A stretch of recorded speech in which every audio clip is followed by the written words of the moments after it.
Be sure to read and follow the safety guidelines to protect your computer from potential damage and ensure your personal safety.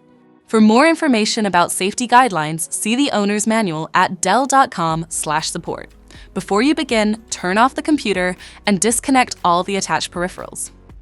To enter service mode, press and hold the B key on the keyboard and then press the power button. Now, the computer will boot up and the owner tag information is displayed on the screen. Press any key to proceed.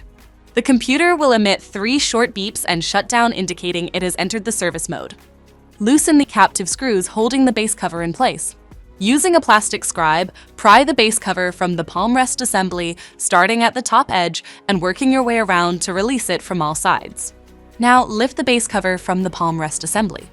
If your computer is unable to enter service mode, disconnect the battery cable from the system board.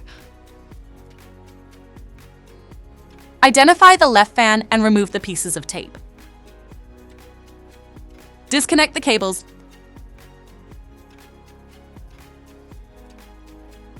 Remove the 2 screws and lift the fan out of the system.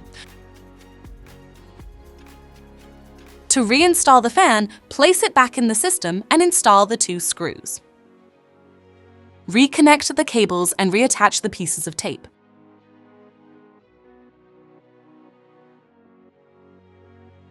If the battery cable was disconnected earlier, make sure to reconnect it to the system board. Next, align the base cover with the palm rest assembly and gently place it into position. Tighten all required screws to secure the base cover in place. To exit service mode, connect the AC adapter and press the power button. For more information about your Dell system, visit dell.com/support.